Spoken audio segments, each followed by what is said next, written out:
This is a Sasha Fierce TV quick tip. Ladies and gentlemen, if you are eating oysters and you're getting ready to shuck them, and that thing don't close up, I'm talking about extra tight, don't eat it, okay? Okay, y'all, very important step. Very important step. Put you some type of pan or something that's got, some sides around it. And put this in the oven. Put it underneath the broiler because we're going to be using the broiler. And you want your pan to be already hot. Alright, so let that heat up while you finish the butter.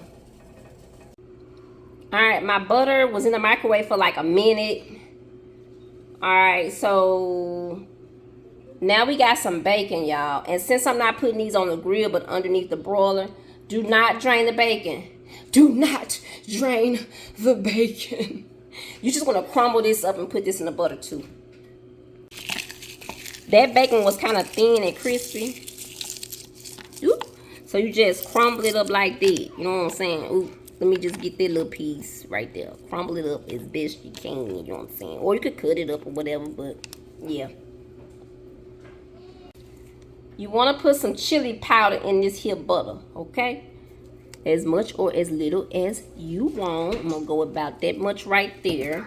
And then I'm going to put just a little bit of Creole in here. Y'all, not too much because we got bacon in here. And oysters are already naturally salty, but we want a little bit of that background flavor in there. So just a little bit of that Tony Sashers, just, you know what I'm saying? Just to round it out.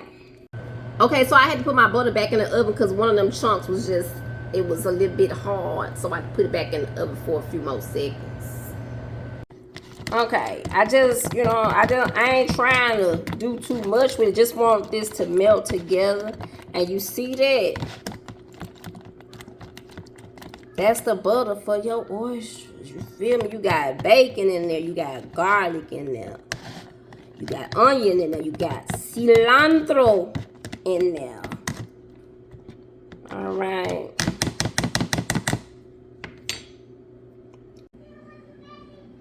Here are my oysters, and they have been cleaned, very well washed, and everything.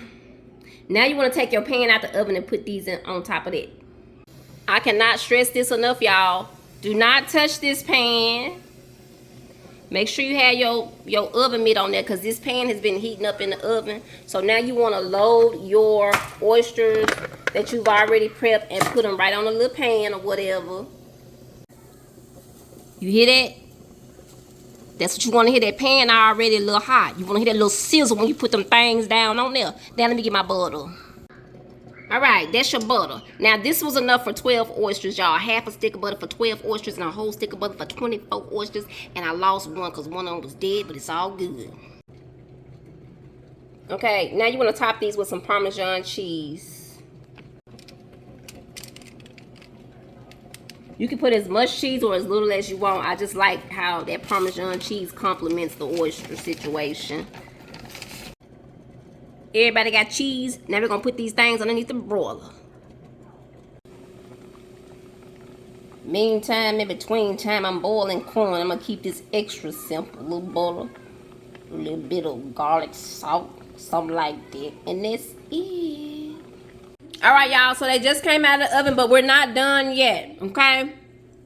You see the cheese, how it melted a little bit and got a little crispy. That's what you want.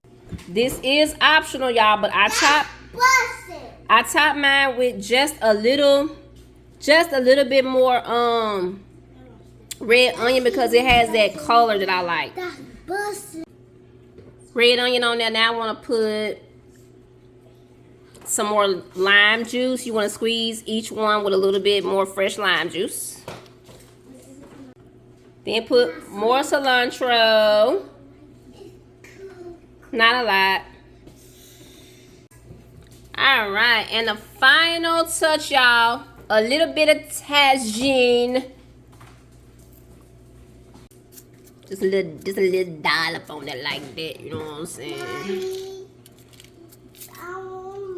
Eat now. And there you have it, y'all. Cinco de Mayo oysters. Very delicious, y'all. Try this recipe out and let me know what you think.